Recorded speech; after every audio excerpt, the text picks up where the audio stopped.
cerita sedikit ini kenapa supaya kawan-kawan Suara Tapian ya memahami juga kenapa sih seorang pendeta kemudian memilih jalur politik begitu ya dan DPD. Jadi saya pikir penting ini untuk sebagai sebuah pemahaman tentang apa itu DPD gitu ya. Jadi memang latar belakang saya kan seorang aktivis ya. Sejak tahun 90-an saya sudah aktivis lah, katakanlah begitu di Sumatera Utara.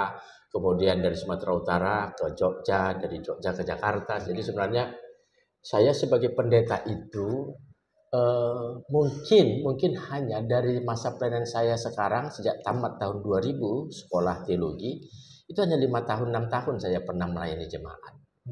Jadi selebihnya sekitar lebih dari 19 tahun gitu ya sejak tahun 2000 itu saya lebih banyak melakukan pendampingan. Jadi di kalangan gereja yang gereja dengan pelayanan jemaat saya memang kurang aktif ya, artinya kurang dikenal.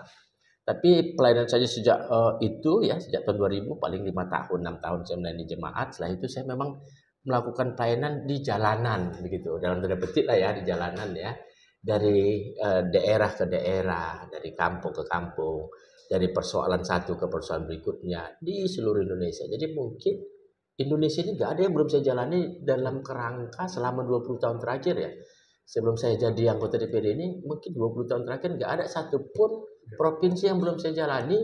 Ada banyak kabupaten yang saya jalani seluruh Indonesia ini, yang semuanya itu dalam konteks, dalam kerangka mendampingi gitu ya. Ketika ada masyarakat sedang ribut, berkonflik dengan korporasi, dengan perusahaan, saya pasti ada di situ seluruh Indonesia gitu. Jadi memang akhirnya saya berpikir begini, ada banyak persoalan masyarakat yang saya alami sendiri membutuhkan ada power yang kemudian bisa paling tidak di sana sini gitu ya, ada power yang kemudian bisa mempengaruhi para pengambil keputusan untuk memutuskan sesuai dengan harapan kita sebagai masyarakat.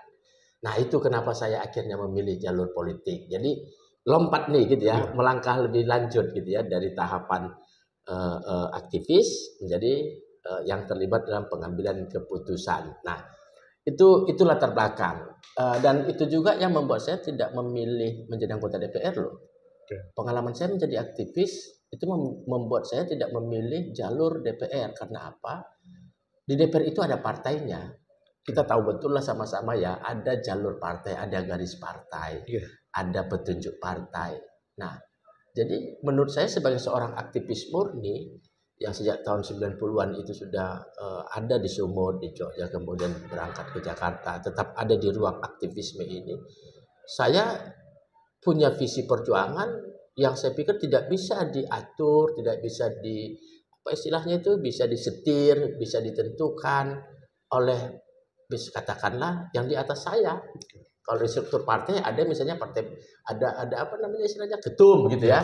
Makanya kan Bambang Pacul pernah bilang Korea nih gitu ya kan. Kalau masih ingat ya. Nah, itu sudah viral jadi nggak perlu kita sembunyi-sembunyi membincangnya Korea kata Bambang Pacul gitu misalnya. Ya saya nggak mau ada yang mengintervensi saya ketika saya mendampingi masyarakat. Di DPD itu kita tidak diintervensi siapapun karena saya tidak punya partai, saya tidak punya atasan. Apa yang menjadi perjuangan saya, apa yang menjadi visi saya, apa yang menjadi ideologi saya, bisa saya perjuangkan dengan bebas, bisa saya lakukan dengan bebas tanpa intervensi siapapun. Itu yang pertama soal kenapa saya memilih jalur DPD ini sebagai pilihan politik ya. Yang kedua betul itu. Jadi sebenarnya kalau di kalangan aktivis di Sumatera Utara mungkin nggak ada juga yang nggak kenal saya gitu, apalagi generasi tua ya, yang generasi tahun reformasi. Saya mahasiswa itu tahun 90 ya, 94 saya sudah mulai mahasiswa. Saya pikir aktivis-aktivis tua di Sumut itu rata-rata kenal saya lah gitu. Walaupun di gereja seperti yang katakan tadi, karena tidak panjang pelayanan di gereja, hampir nggak kenal mungkin orang gitu ya. Nah, jadi betul, jadi pas saya kemudian memutuskan bersama teman-teman aktivis mendorong saya untuk maju dari Sumatera Utara karena ada beberapa aktivis didorong maju di daerahnya masing-masing. Ketika saya didorong oleh teman-teman supaya maju di Sumatera Utara, saya menghubungi teman-teman aktivis generasi saya kembali tahun 90-an, mengajak mereka berdiskusi, teman-teman ini, ayo kita bergerak bersama bisa nggak? Kalau nggak bisa saya juga nggak percaya diri. Tapi kalau teman-teman, kawan-kawan seperjuangan yang sejak tahun 90-an kita sudah berjuang bersama sampai sekarang ini jadi gerakan bersama, saya optimis, saya bilang. Nah, jadi itulah yang kemudian membuat saya dalam dalam proses kontestasi ini tidak membutuhkan banyak biaya, gitu. Karena gerakan kami dari mulut ke mulut, dari jaringan ke jaringan. Kalau misalnya Bang Hojot ya, Bang Hojot dulu pas proses-proses mau pemilu dan kampanye datang ke Sumut, hampir nggak ada baliho saya, hampir nggak ada spanduk saya, hampir nggak ada. Teman-teman yang tidak mengenal saya gitu, kadang tapi tahu saya maju misalnya, ada keluarga malah sering bertanya, ini serius maju nggak? Kenapa nggak ada spanduknya dimanapun gitu. Nah, karena begini, saya bilang ke teman-teman dulu begini, ayo saya calling back semua teman-teman aktivis 90-an, saya panggil teman-teman yang terus berjuang. Saya bilang begini, ini bukan perjuangan saya, tapi perjuangan bersama. Modal kita ada nggak? Ada, saya bilang. Apa modal kita? Dengkulku 2, dengkulmu 2, dengkul si A2, dengkul si B2, dan dengkul masyarakat ini semua. Kan banyak modal kita, banyak dengkul. Dan dengkul itu yang mengantarkan saya sebagai perwakilan daerah sekarang dari Sumut. Gitu. Modal dengkul lah istilahnya. Memanfaatkan relasi yang terbangun lama puluhan tahun itu, Bang. Jadi sebagai aktivis, jadi kita pahami sekarang pendeta yang lebih banyak aktivis di lapangan ya. Betul. Kemudian kalau kita bayangkan, karena Abang kan senator itu harus mewakili kalau nggak salah 33 kabupaten kota di Sumatera Utara ya. Betul. Ini kan harus dikoneksikan seluruh masyarakatnya begitu. Bagaimana Bang sampai 33 kabupaten kota itu berkoneksi, membuka hubungan dengan semua relasi itu? Dalam tidak mudah. Pemiluan kemarin ya. Dalam konteks terpilihnya Bang. Jadi gini ya, seperti saya katakan tadi, tapi ini perlu ini untuk pemirsa dan kawan-kawan